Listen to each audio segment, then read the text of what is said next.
التلفزيون الجزائري يفجرها. تحكيم إفريقيا بقعة سوداء، والبطل محدد سلفاً. كشف التلفزيون الجزائري الرسمي في تقرير صادم كواليس خروج منتخب الجزائر من بطولة كأس إفريقيا 2025، موجهاً اتهامات مباشرة لمنظومة التحكيم والاتحاد الإفريقي لكرة القدم بتشويه نزاهة البطولة. وأكد التقرير أن ما يحدث في مباريات البطولة يمثل بقعة سوداء في تاريخ كأس إفريقيا، ويزيد من سوء سمعة الكرة الإفريقية على الساحة الدولية، مشيراً إلى أن ما وصفه بالفضيحة التحكيمية المدوية في مباراة الجزائر والنيجيريا لم يكن مفاجئاً للمتابعين.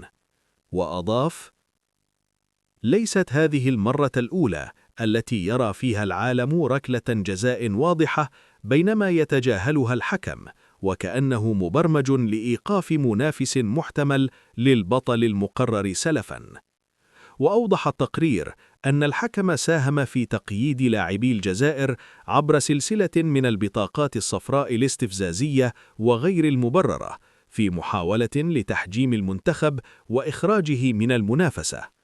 كما اتهم التقرير التحكيم بمحاولة مساعدة منتخب المغرب مستضيف البطولة بكل الوسائل الممكنة، مستشهداً بمباراة المغرب وتنزانيا حين رفض الحكم احتساب ركلة جزاء صحيحة إثر عرقلة واضحة للمهاجم التنزاني إيديناو. ولم تتوقف الاتهامات عند هذا الحد، إذ لمح التقرير إلى أحقية منتخب الكاميرون في ركلتي جزاء خلال ربع النهائي لينضم إلى قائمة الضحايا. واختتم التقرير الجزائري رسالته القوية بالقول: لن يتوقف الأمر هنا، فلن ينجو من حكام البطل المقرر سلفاً لا منتخب نيجيريا ولا من سيواجهه في المباراة النهائية.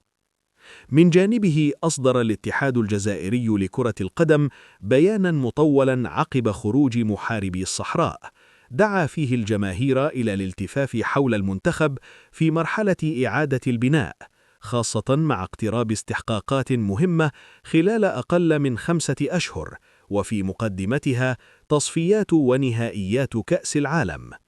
ورغم الإقرار بنتيجة المباراة، شدد الاتحاد الجزائري على أن القرارات التحكيمية الأخيرة أثارت تساؤلات واسعة، وأثرت على مصداقية التحكيم الإفريقي وصورة الكرة الإفريقية عالمياً.